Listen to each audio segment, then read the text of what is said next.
Good morning, and welcome back to the channel. And like the caption says, it's 3rd and 10. Uh, what's next?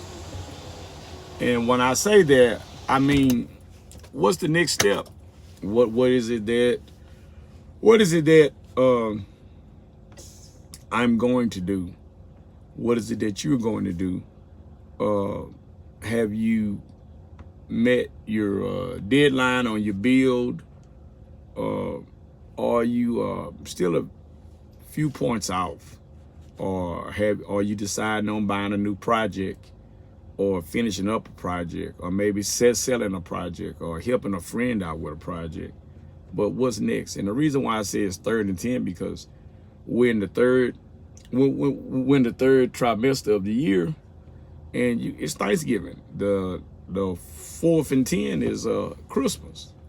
So what is it? I mean, let me know in the comments how far you have came with whatever it is you're doing, whether you are closer to buying your dream car, or a truck, or have you bought it, and what have you done with it. Just hit me up in the comments and let me know what it is you are working on, or have acquired, or whatever like that. For me, myself, I bought a boat recently, and I'm a new boat owner.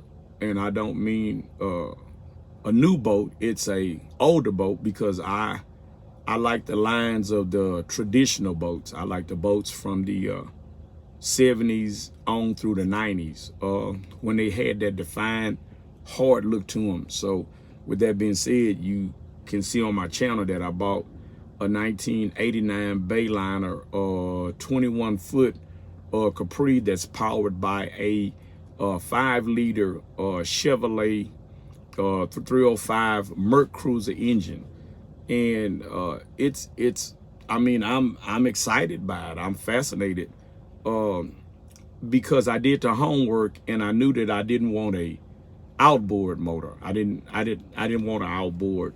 So when I started the process that I was going to buy a boat, I first needed to decide what I wanted to do with the boat and all that. And I knew I didn't want a bass boat. I didn't want any type of fishing boat.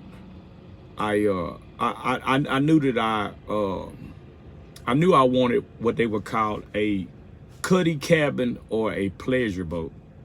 I didn't want a pontoon boat, anything like that. I wanted a boat that if I wanted to spend a night on it, I could, and it had the quarters for me to sleep in and all that. So then that gave me the range of what type of boat I wanted.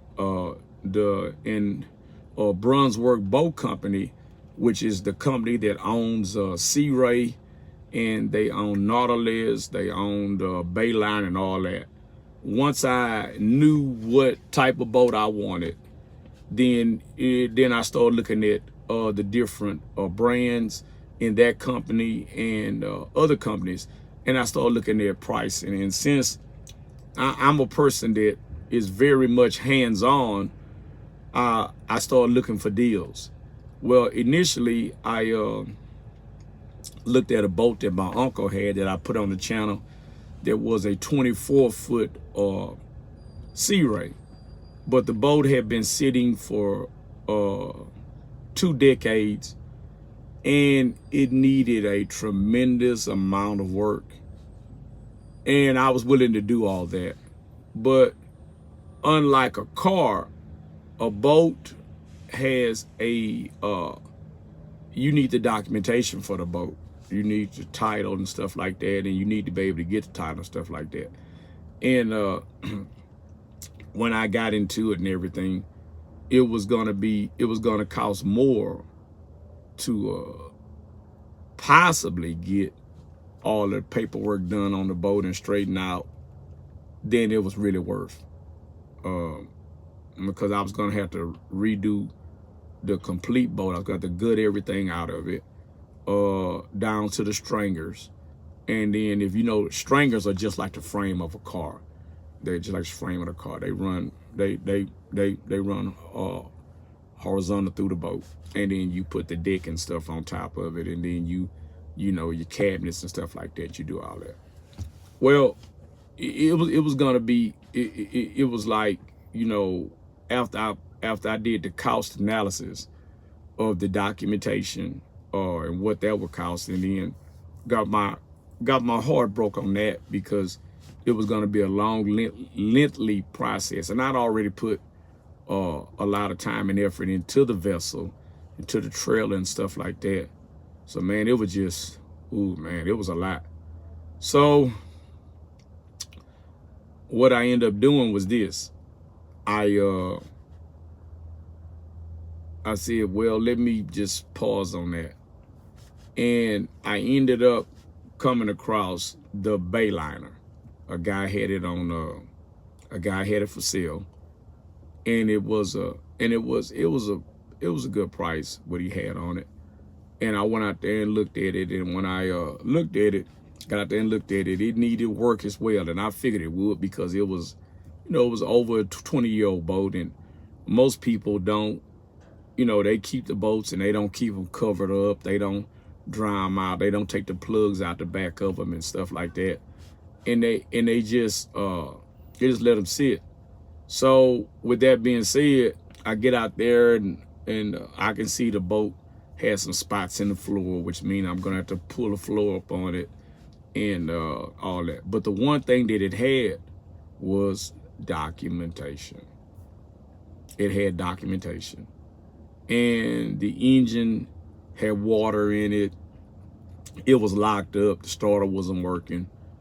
And so we got the engine to turn over, but we couldn't get the starter to work on it. And come to find out, the boat had been, the last time it had been cranked was maybe a couple of years ago, from what that owner said.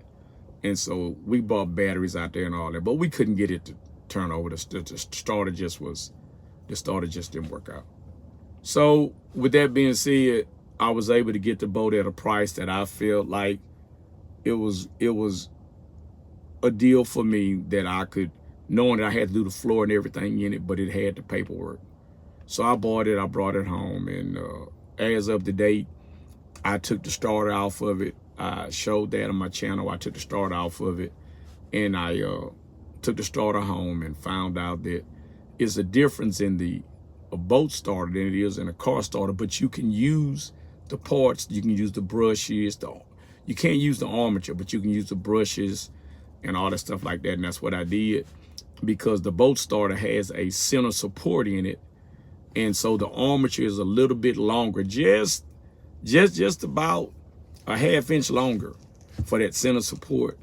And I was able to take a starter that I had that was a relatively new starter that the head had broke on it. And I was able to use the stator and all that stuff there, and the brushes and all that. Anyway, rebuilt the starter, put it on the boat. Hey, starter works great. End up buying 2 brand new batteries, put that on there. The carburetor needed a little work on it, but I was able to get it running with it like that. Drained the water and all out of it, flushed it out, and let it run, let it get hot. And I need to flush it another time, but it's looking better. The oil, I got a lot of water out of it, it's looking better. So the main thing I needed to do was just get it where it ran up to par, where I can now take it to the boat ramp and launch it and just let it run, because I need to make sure there's no other leaks, no leaks in the hull or in the transom, anything like that.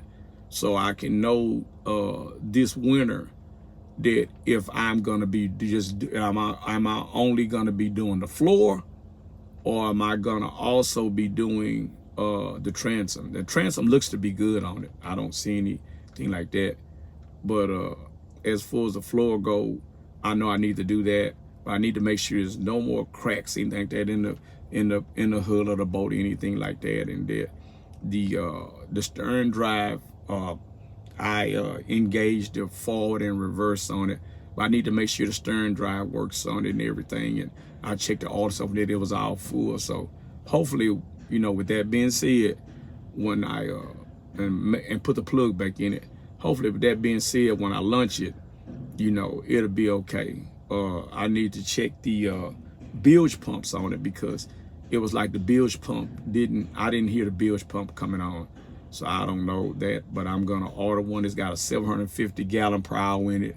I'm gonna put one in with double that capacity. I'm gonna put a 1500 gallon per hour bilge pump in it. So that I can get that, and I may end up putting two pumps in it. I may attach 2 pumps in it, and or keep the 750 in it, and also put the 1500, because you want to be able to get that water out of your boat, you know, because if you give water and you need to be able to get it out so you can get back to the boat ramp and all that stuff like that, and get your boat loaded and all that. But with that being said, that's kind of where I'm at with that right there. I'm gonna move on to another project, which is my C10. You know, you see on the channel, I did the air conditioner on it. I rebuilt the engine in it, the transmission and all that. Did the complete front suspension on it. You saw that. Look back on my videos, you'll see that. Only thing I have left right now is working on my headlights. I replaced the dimmer switch on the truck, and my low beams work, but the minute I go from low beam to high beam, I lose my marker lights, I lose my turn, you know, I lose my front clearance lights, all that. And so I'm needing to go into the harness, because all that stuff used to work, but you know, as people say, man, you let something sit up and there go the gremlins. But I need to go back in the harness and check my grounds and check everything and make sure that nothing is rubbed together, anything like that, because I haven't driven a truck since 2016. So it's been sitting up about 6 years, you know. I drive it, but I haven't had it inspected in 6 years. And the Monte Carlo, everything's ready to go on it. I just need to take it up to the place and get it inspected. All the lights on it are working, which they always have. I did a little segment where I tested them out and found out that my left side low beam was bad, replaced that and all that. I put new wiper motors on both of them. I put windshield washers on both of them, new tires all the way around, and brakes on all of them. So they're both ready to go, and I'm ready to drive them. So that is what this 3rd and 10 thing is all about, is that everything is ready. It's just all waiting on me, and I need to do whatever it is I need to do in order to get them done. And with work being like it is, and it's finna start, you know, snowing a lot of places. And so with that being said, you know, I work a lot more in the wintertime than I do during the summer, because the length of the loads are longer in the wintertime, because a lot of the other guys, you know, for whatever reason, they don't want to go to where it's snowy and stuff like that, which me, I have no problem with it. It's just more money for me to put in my projects. But with that being said, I'm gonna jump off here, and remember this, I always say this, I don't care, we all had to start somewhere. You can pay somebody, you can attempt it yourself, you can get your confidence up and start with small stuff and go to big stuff.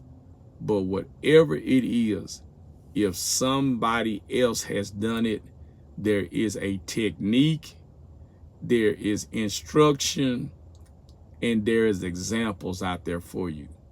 So get to working on something, because the greatest feeling you can have is the self-accomplishment of whatever it is with your project, that you done it yourself. With that being said, subscribe, like, share, comment, and I'll get you on the next one.